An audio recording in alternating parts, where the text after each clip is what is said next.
안녕하세요. 세미킴 변호사입니다. 최근 주 정부에서는 세금 체납자들을 대상으로 직장 급여에 차압을 많이 걸고 있습니다.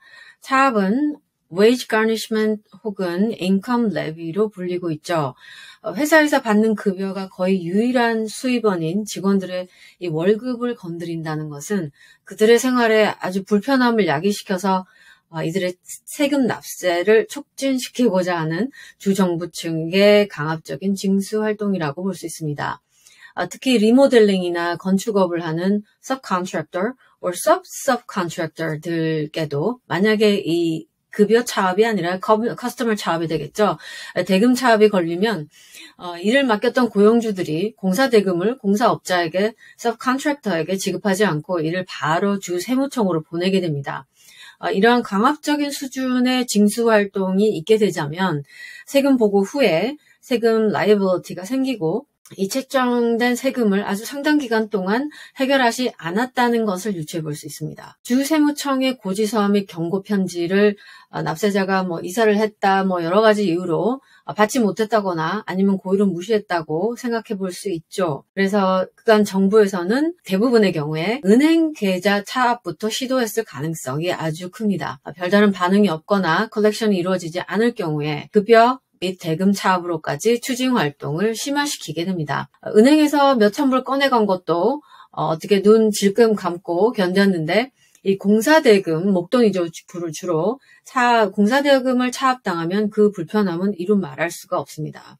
그리고 고객들에게도 그 평판도 나쁜 영향을 끼치기 때문에 세금 전문가를 비로소 찾기 시작합니다. 최근 상담한 분들 중에 중고차 세일즈맨이 있었는데요.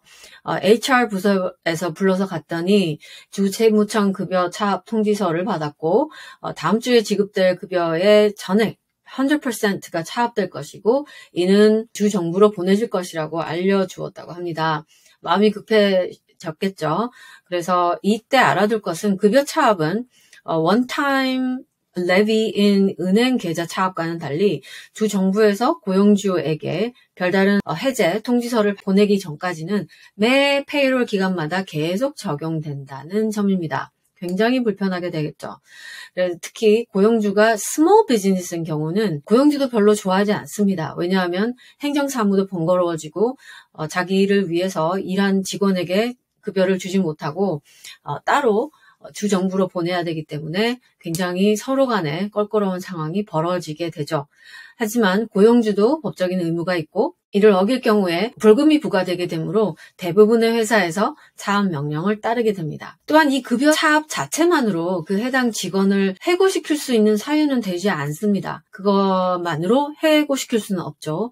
그렇지만 다른 이유를 다 컬렉션을 하겠죠. 그 직원 입장에도 그 회사에 꼭 치부를 들킨 듯한 상황이 되는 것은 어쩔 수가 없습니다. 버지니아 주 세무청의 경우에는 일단 급여 차압, wage garnishment가 placement, 조치가 취해진 후에는 아무리 납세자가 전화를 해서 사정 설명을 해도 분할 납부를 하겠다 등등의 어필을 해도 급여 차압을 풀어주지 않습니다. 다만 levy modification 또 혹은 adjustment이라고 해서 차압의 그 퍼센티지를 낮추어 주기는 합니다. 그러나 요즘은 주 세무청과 통화하는 것 자체가 굉장히 어렵죠.